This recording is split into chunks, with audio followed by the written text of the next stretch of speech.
Magsaysay award, Ramon Magsaysay पुरस्कार पूछा जाता है भाई, बहुत इंपॉर्टेंट है। इसका उपनाम, इसका सबसे पहले हम उपनाम जान लें। उपनाम है एशिया का सर्वोच्च है, एशिया का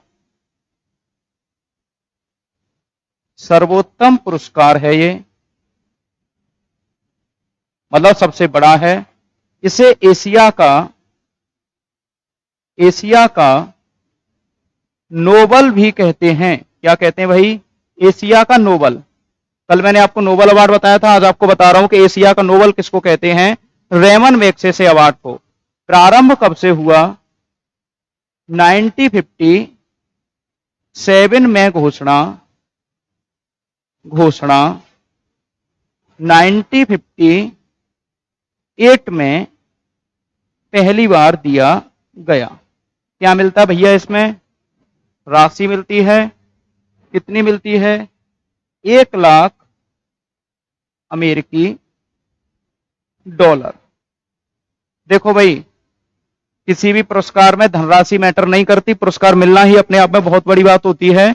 अगर किसी को रेमन मैग्सेसे पुरस्कार मिला है अर्थात वह एशिया का सबसे बड़ा व्यक्ति स्वतः बन जाएगा। तो अगर किसी को रेमन मैग्सेसे पुरस्कार मिला है तो ये जो आपका पुरस्कार है यही मिलना अपने आप में बहुत बड़ी बात होती है। तो आप ये बताइए मिलता क्यों है? क्यों मिलता? इसलिए है क्योंकि फिलीपींस की राजधानी बताओ जल्दी से। फिलीपींस के पूर्व राष्ट्रपति थे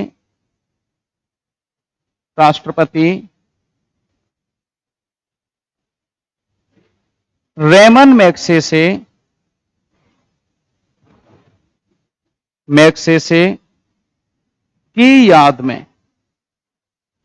इनकी मृत्यु 1957 में और एक विमान दुर्घटना में हो गई, तो उनकी याद में फिलीपींस ने क्या शुरू किया?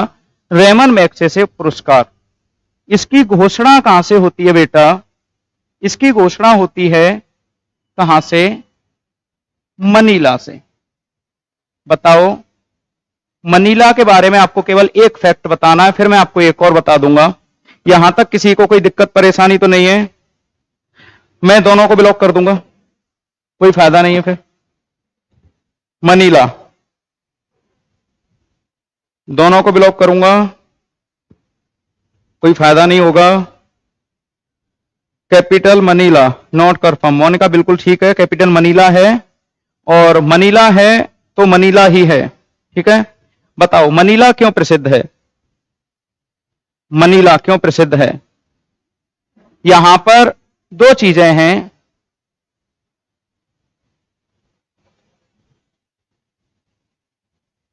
पहला, अंतरराष्ट्रीय चावल अनुसंधान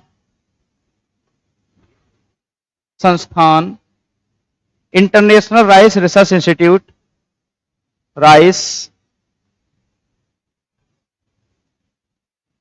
रिसर्च इंस्टीट्यूट। ठीक है, ये कहां पर है आपका? मनीला में। कई बार पूछा गया सवाल है। बताइए भारत का कहां पर है? भारत का चावल अनुसंधान संस्थान कहां है? जल्दी से बताओ जब तक। दूसरा है यहां एशियन डेवलपमेंट बैंक का हेडक्वार्टर। माना जाता है, इसको एडीबी कहते हैं, माना जाता है कि एडीबी इसके ऊपर जापान का, क्योंकि इसमें सहयोग ज्यादा है तो इसे जापानी बैंक मान लेते हैं। वैसे ऐसा है नहीं, एशिया में आईएमएफ का जो सब्स्टिट्यूट है वो ये एडीबी है। जब कोई कर्जा नहीं देगा तो एडीबी शायद हो सकता है कर्जा दे दे। दिक्कत परेशानी तो नहीं है? कटक, कटक बताया, जितेंद्र कुमार कटक, सोना राजपूत एनटी क्लासेस कटक, जितेंद्र कुमार कटक। बिल्कुल सही बात है कि भारतीय चावल अनुसंधान संस्थान कहां पर है बेटा? कटक में। कटक के बारे में अगर आपको पता हो तो एक फैक्ट और बता दो, जल्दी से बताओ, इसका स्क्रीनशॉट ले लो, फिर मैं अगला वाला पेज ओपन करूंगा जो कि आपके काम में आ जाएगा भाई, है ना। कटक है, कटक, जितेंद्र एनटी क्लासेस कटक में आएगा, ठीक है। अब आपके सामने बहुत महत्वपूर्ण फैक्ट आएंगे कि दिया कब जाता है, पहला किसको दिया गया, या फिर पहला भारतीय कौन था जिसको दिया गया था। स्क्रीनशॉट ले लिया हो तो आप एक बार मुझे लाइक और शेयर करके बता देना, है ना। इंटरनेशनल आलू अनुसंधान मनीला के पेरू में है। पेरू। धर्मेंद्र एक बार इस लाइन को दोबारा से पढ़ना, मुझे उम्मीद है कि आप ये दोबारा नहीं लिखोगे, इसे अभी डिलीट कर दोगे तुम, कोई दिक्कत नहीं। कटक में सुभाष चंद्र बोस का जन्म हुआ था। देखो किसी का भी जवाब नहीं आ रहा, फालतू के बातें करवा लो कितनी भी। तो सुभाष चंद्र बोस का जन्म कहां हुआ था? हाँ धर्मेंद्र, वेरी गुड। चलो बाकी देखो अगला, इसकी घोषणा, किसकी घोषणा? आपके रेमन मैग्सेसे अवार्ड की घोषणा प्रत्येक वर्ष 31 अगस्त को मनीला से की जाती है। कहां से की जाती है भाई? मनीला से की जाती है, याद रखना है आपको, 31 अगस्त को की जाती है। प्रथम व्यक्ति जिन्हें यह पुरस्कार मिला, बहुत अच्छा नाम है, हम सबके प्रिय फेवरेट महात्मा गांधी जी के परम शिष्य। गांधी जी ने कहा था सब लोग कुछ न कुछ लेने आते हैं मेरे आश्रम से, एकमात्र बच्चा है जो मुझसे देने के लिए आया है, बाकी सब लोग लेने के लिए आते हैं। उनका नाम था विनोबा भावे। विनोबा भावे, बहुत इंटरेस्टेड कहानी है विनोबा भावे और गांधी जी की मुलाकात की। इनकी मुलाकात गांधी जी के साथ, इतने बड़े फैन थे गांधी जी के कि पहले चिट्ठियां लिखते थे गांधी जी को, बाबा एक बार मिल लो, गांधी जी एक बार मिल लो, बात कर लो मुझसे। कुछ चाहिए नहीं था, आजीवन 17 साल की उम्र में ये कहीं जॉब देखने के लिए जा रहे थे, रास्ते में गांधी जी का इतना बड़ा प्रभाव पड़ा। 1919 के आसपास असहयोग आंदोलन जब शुरू होने वाला था और गांधी जी के प्रभाव में आए और विनोबा भावे सीधे सीधे भागते हुए इनके पास चले गए, गांधी जी के पास। अभी विनोबा भावे के बारे में अगर मैं आपको बताऊं तो ये प्रथम भारतीय भी हैं और प्रथम व्यक्ति भी हैं। एक और फैक्ट लिखना है कि विनोबा भावे रेमन मैग्सेसे पुरस्कार प्राप्त करने वाले प्रथम भारतीय भी हैं और प्रथम व्यक्ति भी हैं। इतना बड़ा पुरस्कार भैया जैक जुगाड़ से तो मिलता नहीं है, नौकरियां जुगाड़ों से लग जाती हैं, पुरस्कार जुगाड़ों से नहीं मिलते, मतलब कुछ ना कुछ तो अलग होगा ही विनोबा भावे में। एक डेट याद रखनी है आपको विनोबा भावे के साथ, उसका डेट का आपको अभी मैं जिक्र करके बता दे रहा हूं। 1951 स्थान याद रखना है पोचमपल्ली, पोचमपल्ली बहुत इंपॉर्टेंट है, और स्टेट याद रखना है आंध्र प्रदेश। अब यहां से आपको एक फैक्ट मिलेगा, बहुत अच्छा फैक्ट मिलेगा बेटा। मतलब यह है विनोबा भावे एक बार आंध्र प्रदेश के पोचमपल्ली 1951 में गए। गांधी जी की मृत्यु 30 जनवरी 1948 को हो गई, शाम को 5:15 बिरला हाउस नई दिल्ली में। गोडसे जी ने उनको गोली मारकर हत्या कर दी। तो विनोबा भावे एक बार जमींदारी उन्मूलन से संबंधित एक कार्यक्रम में बोलने के लिए गए थे पोचमपल्ली आंध्र प्रदेश में 1951 में। तो उस समय जब ये बोल रहे थे तो वहां का एक गरीब व्यक्ति जिसके पास जमीन कम थी, तो उसने कहा कि जमींदारी प्रथा जब तक उन्मूलित नहीं होगी, किसी के पास ज्यादा जमीन है किसी के पास कम जमीन है, जब तक ये जमींदारी प्रथा उन्मूलित नहीं होगी तब तक मैं कैसे मान लूं कि भारत में समानता आ गई है, हम लोग आजाद हैं। तो एक जमींदार खड़ा हुआ, उसने अपनी पूरी जमीन दान कर दी। तो इन्होंने जो आंदोलन चलाया था उसका नाम था भूदान आंदोलन। तो आपसे पूछेगा कि भूदान आंदोलन किसने चलाया भाई? पोचमपल्ली से शुरू हुआ, 1951 में शुरू हुआ। स्टेट कौन सी है आपकी? विनोबा भावे। अगर आपसे यह भी पूछ ले कि विनोबा भावे का असली नाम क्या था, इनका वास्तविक नाम क्या था, देखो फैक्ट अगर हम चाहें तो हजारों फैक्ट तैयार कर सकते हैं। आपके अंदर काबिलियत होनी चाहिए कि जो मैं पढ़ा रहा हूं वो आप याद कर पा रहे हो कि नहीं। इनका वास्तविक नाम कोई बता सकता है? वास्तविक नाम वेट करूं आपके कमेंटों का। वास्तविक नाम बताइए जल्दी से कि विनोबा भावे का वास्तविक नाम क्या था। जल्दी बताओ कि विनोबा भावे का वास्तविक नाम क्या था। कभी विनोबा भावे और गांधी, हाँ बिल्कुल सुना दूंगा, कोई दिक्कत नहीं है। राहुल तरकर कृष्णा, विष्णु शर्मा, कहाँ हो, मिलते भी नहीं हो राहुल सर, क्या बात है। कमेंट में सुभाष चंद्र जन्म स्थल, बढ़िया बात चल रही है। तो राहुल सर बताएंगे कि विनोबा भावे का वास्तविक नाम क्या था। जल्दी बताओ भाई कमेंट में, जल्दी करो कमेंट। वीडियो लाइक और शेयर करते रहो। आप लोगों का प्यार और भरोसा इतना है कि इसमें समय ही नहीं रहे, लाइव तो इतने आ रहे हैं, भरपूर आ रहे हैं, मुझे लग रहा मोबाइल ही निकल के ना भाग जाए। तो विनायक नरहरि, आप क्या बताओगे, बेकार में आपका टाइम खराब करूं। आपका क्या पवन दुसाद, पवन तुम कितने अच्छे हो। जयश्री कुमारी राजौरिया, बहुत अच्छा। जय हनुमान, जय हनुमान अभी अभी आए हो क्या, बहुत दिनों के बाद मिलन हुआ आपका और हमारा। विनायक नरहरि भावे, बहुत बढ़िया बहुत बढ़िया। अच्छा एक और बात है इनके बारे में, गांधी जी के इतने प्रिय शिष्य थे विनोबा भावे कि विनोबा भावे ने जो 1940 में 17 अक्टूबर 1940 को गांधी जी ने एक आंदोलन शुरू किया था, व्यक्तिगत सत्याग्रह। इस आंदोलन को भी गांधी जी ने शुरू किया द्वितीय विश्व युद्ध के दौरान, और गांधी जी ने कहा कि अंग्रेज बड़े संकट के दौर से गुजर रहे हैं, हम कोई उनके खिलाफ आंदोलन तो शुरू नहीं करेंगे, लेकिन हम लोगों को यह बताएंगे कि हम दूसरे विश्व युद्ध में अंग्रेजों का साथ नहीं दे रहे, मतलब हम उनका साथ भी नहीं देंगे और उनको परेशान भी नहीं करेंगे क्योंकि वो ऑलरेडी बहुत ज्यादा संकट में है। तो ऐसा उन्होंने कहा। और पहले सत्याग्रही, प्रथम सत्याग्रही कौन चुने गए भाई, विनोबा भावे। विनोबा भावे एक बार फिर से आ गए आपके सामने, विनोबा भावे। ध्यान रखना आपको कि रेमन मैग्सेसे अवार्ड की घोषणा 31 अगस्त को होती है। प्रथम व्यक्ति जिनको यह पुरस्कार मिला उनका नाम क्या है, विनोबा भावे। विनोबा भावे ने 1951 पोचमपल्ली आंध्र प्रदेश से क्या शुरू किया था, भूदान आंदोलन। इनका वास्तविक नाम क्या था, विनायक नरहरि, ठीक है। और इनको गांधी जी ने अपना पहला सत्याग्रही चुना था। तो आप बता दो मुझे, गांधी जी ने दूसरा सत्याग्रही इस आंदोलन के दौरान, व्यक्तिगत सत्याग्रह के दौरान किसको चुना। पूरन प्रकाश विधायक जी आपका हार्दिक स्वागत है। दूसरा किसको चुना था वो बताओ, जल्दी से बताओ, जल्दी से।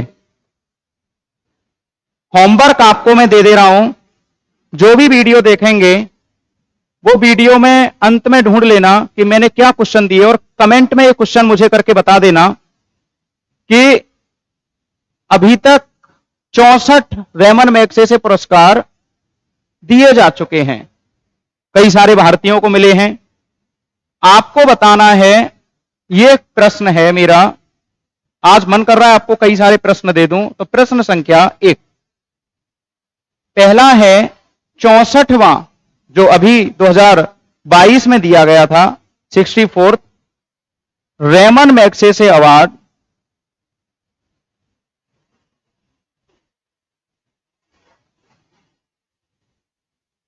किसे दिया गया, कर लोगे। तो 64वां रेमन मैग्सेसे अवार्ड किसे दिया गया, ये आपको कमेंट करके बताना है। मैं कल आके आपको बता दूंगा। 4 लोगों को दिया गया था। कितने लोगों को, 4 लोगों को। तो एक बात तो आपको क्लियर हो ही जाएगी कि कितने भी लोगों को मिल सकता है। चलो इसको थोड़ा सा छोटा और कर दे रहा हूं, आप इसका स्क्रीनशॉट ले लेना और उसके बाद लिखना। 2019 में यह अवार्ड रवीश कुमार जी को दिया गया। उस समय रवीश कुमार एनडीटीवी पर प्राइम टाइम चलाते थे, उनको मिला। तो रवीश कुमार को मिला कौन सा, 2019 का अवार्ड। और उससे पहले लगभग कंफर्म तो नहीं है, अप्रोक्सीमेट 2006 में अरविंद केजरीवाल को भी यह मिल चुका है। तो अरविंद केजरीवाल, मोदी जी को नहीं मिला, बाकी कई सारे नेता हैं जिनको नहीं मिला, अच्छे अच्छे लीडर्स हैं जिनको नहीं मिला। केजरीवाल को मिल चुका है, अरविंद केजरीवाल को मिल चुका है। याद रखना, स्क्रीनशॉट लो, अगला अवार्ड करते हैं, उसके बाद आगे बढ़ेंगे। तो जल्दी से बताओ। Jawaharlal Nehru, very good. पंकज रावत, नरेश कुमार, रवीश कुमार, केजरीवाल का नाम भी याद रखना है, नरेश, ठीक है। और Sapna Thakur, good evening ma'am. Vishnu Sharma, Vinayak Narhari, Puran Prakash, Meenu Singh. एक बार बता दो कि आपकी समझ में आ रहा है ना? आज कोई ज्यादा तेज तो नहीं पढ़ा रहा, स्लो तो नहीं पढ़ा रहा? कोई भी दिक्कत है आपकी मेरे साथ शेयर कर लो। अगर आपको दिक्कत आ रही हो तो उसको शेयर कर लो, अगर समझ में आ रहा हो तो कोई दिक्कत नहीं, फिर करते हैं आगे, ठीक है। चलो, स्क्रीनशॉट ले लिया आपने? ठीक है। अगला क्वेश्चन है, अगला पुरस्कार प्रित्जर पुरस्कार। प्रित्जर पुरस्कार, इसको कहते हैं वास्तुकला का आर्किटेक्ट का नोबल। वास्तुकला का मतलब होता है कुछ भी बनाए जाने की क्षमता, कोई भी नई वस्तु, किसी भी प्रकार का कुछ भी बना दो, तो उसको कहते हैं हम। हाँ, नीतू ठाकुर, एनटी क्लासेस, कितना बढ़िया नाम है आपका, आ रहा है सर समझ में? जी सर, बहुत अच्छा, थैंक यू सो मच। आप लोगों का सहयोग बना रहे, इससे भी बेहतर हो सकता है। एक कहानी होती है ना, best is yet to come. आपका सहयोग बना रहे, आपकी दुआएं बनी रहे, मुझे इससे ज्यादा कुछ चाहिए भी नहीं, क्योंकि ये चैनल, ये विश्वास, ये प्रेम सब आपका है, मेरा तो कुछ भी नहीं है। मैं और मेहनत कर सकता हूं, आपका सहयोग थोड़ा सा और मिलता रहे, थोड़ा सा ही, बहुत ज्यादा चाहिए। अभी तो शुरुआत है, आप पता नहीं आप कहां तक लेकर जाने वाले हो मुझे। आपका ये सहयोग रहेगा, मैं अकेला कुछ भी नहीं कर सकता। देखो, मैं अकेला ही निकला था जानवे मंजिल, मगर मैं आगे बढ़ता गया, कारवां जुड़ता गया। मतलब आगे अकेले ही बढ़ते हैं आगे, और चीजें जब आगे बढ़ती हैं तो कारवां जुड़ जाता है, और आपका कारवां मुझे पता नहीं कहां तक लेके जाएगा, पता नहीं आपका दुआएं, आपका विश्वास मुझे कहां तक लेकर जाने वाला है, ठीक है। तो ये बात क्या है, वास्तुकला से संबंधित पुरस्कार सबसे बड़ा कौन सा है? प्रित्जर पुरस्कार। अब इसके बारे में एक फैक्ट याद रखना है, अच्छे अच्छे फैक्ट हैं इसमें। यह केवल जीवित व्यक्ति को ही, किसको भाई? जीवित व्यक्ति को ही मिलता है। इसका मतलब क्या हो गया? मृत व्यक्ति को, जैसे कई सारे पुरस्कार हैं, नोबेल अवार्ड भी मरणोपरांत नहीं मिलता, लेकिन कई सारे अवार्ड हैं जो कि मरणोपरांत मिल जाते हैं, मृत व्यक्ति को नहीं मिलता। किसको नहीं मिलता भाई? मृत व्यक्ति को नहीं मिलता, संस्था को नहीं मिलता। जैसे कोई भी ऑर्गेनाइजेशन होती है, ऑर्गेनाइजेशन को नहीं मिलता। कोई दिक्कत परेशानी कैसी भी? जल्दी से बताओ, पहली बार शुरू कब हुआ था ये?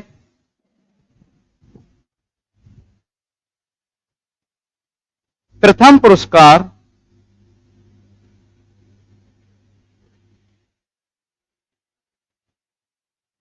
1979 में दिया गया, और दिया किसको गया था? फिलिप सी जॉनसन।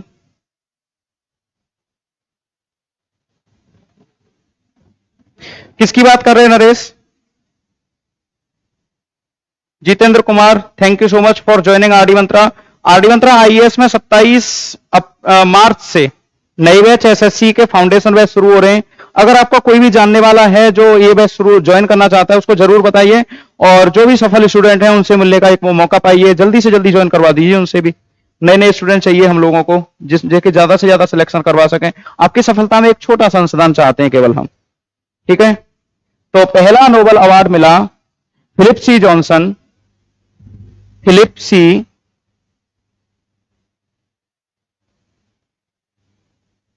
जॉनसन पहला अवार्ड था। फिर आपसे पूछे कि प्रथम महिला कौन थी, तो ये महिला ईरानी थी, लेकिन ब्रिटिश मूल की थी। कहां की थी भाई? ब्रिटिश मूल की थी। इनका नाम था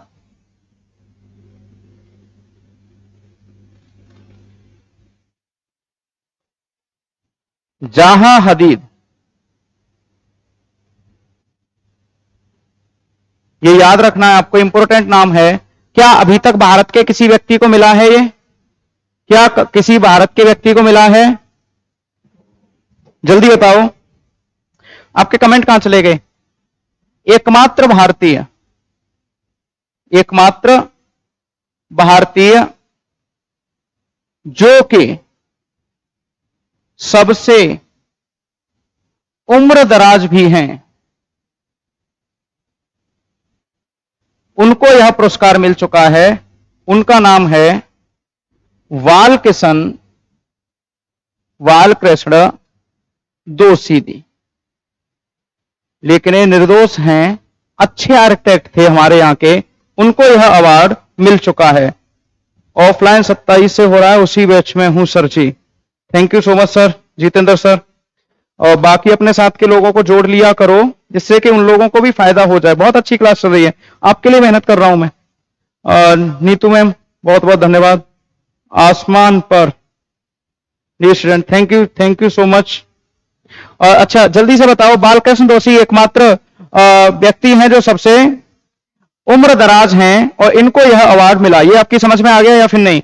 जल्दी से स्क्रीनशॉट लो, लाइक कर दो, थम्स अप कर दो, कमेंट में थम्स अप करके बता दो, जल्दी से बता दो थम्स अप करके। ऋतिक चौधरी सर, पुलित्जर कह दिया गया था, लेकिन हाँ पुलित्जर बिल्कुल अलग है, वो पत्रकारिता के क्षेत्र में दिया जाता है और प्रित्जर आपको वास्तुकला के क्षेत्र में दिया जाता है। ऋतिक देखो कितना बढ़िया पढ़ रहे हो, तुम कितने अच्छे स्टूडेंट हो, है ना? थोड़ी देर पहले बात कर रहे थे, ऐसे बात नहीं करनी चाहिए बेटा। देखो पुलित्जर पत्रकारिता के जो पत्रकार होते हैं उनको दिया जाता है और प्रित्जर दिया जाता है किसमें? वास्तुकला के क्षेत्र में। अब बात करते हैं हम एबल अवार्ड की, जो आज का अंतिम अवार्ड रहेगा। एबल अवार्ड, एबल जल्दी से बताओ, कोई दिक्कत तो नहीं है ना इतने में? कोई दिक्कत तो नहीं है? हाँ, ये स्थापित किसने किया था इसका ये भी लिख लो, सिंडी प्रित्जर। सिंडी प्रित्जर 1979 में। ये भूल गया था लिखना, अभी आपकी समझ में आ गया होगा कि स्थापित किसने किया। तो सिंडी प्रित्जर ने 1979 में। 2022 का भी लिख लो, 2022। वैसे अब की बार नए पुरस्कार आएंगे, इनकी घोषणा होने वाली है। 2022 का है फ्रांसिस कैरे। अभी कर रहे हैं हम अगला अवार्ड, जो कि अभी इसकी घोषणा हुई है, डेविड चिपरफील्ड। अगर आपसे पूछ ले, अभी आज का ही करंट बता दूं आपको, ये इंपॉर्टेंट है। डेविड, ब्रिटिश हैं ये, डेविड चिपरफील्ड, ये ब्रिटिश हैं, जिनको आज ही घोषणा हुई कि इनको प्रित्जर पुरस्कार 2023 मिलेगा। बहुत महत्वपूर्ण है, याद रखना है आपको, अत्यंत महत्वपूर्ण है कि ये वाला जो अवार्ड है 2023 का प्रित्जर अवार्ड किसको दिया गया? David Chipperfield. याद रखना 22 का दिया गया था किसको? फ्रांसिस कैरो को। अब आप इसका स्क्रीनशॉट ले लो और जल्दी से वीडियो लाइक और शेयर कर दो। गणित में एबल, हाँ एबल तो गणित में मिलता है, एबल तो गणित में मिलता है।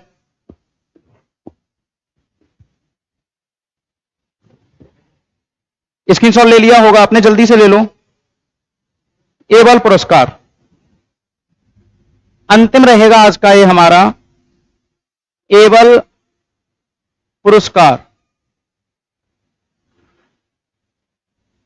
गणित का नोबल भी कहते हैं इसको, गणित का नोबल। कई बार गणित का नोबल फील्ड अवार्ड भी होता है, ये भी होता है, याद रखना है आपको। और इसकी स्थापना, एक और बात लिख लो, गणित के क्षेत्र में क्षेत्र का सर्वोच्च पुरस्कार कौन सा है? तो वो कौन सा है भाई? एबल पुरस्कार, इसकी स्थापना 1 जनवरी 2002 को प्रथम दिया गया कब? प्रथम दिया गया कब? 2003 में। कोई दिक्कत या परेशानी तो नहीं है? जल्दी से बताओ, गणित का नोबेल किसको कहते हैं? एबल अवार्ड को। इसकी स्थापना 1979 में हुई थी। बिल्कुल सर, बिमल खजपुरिया।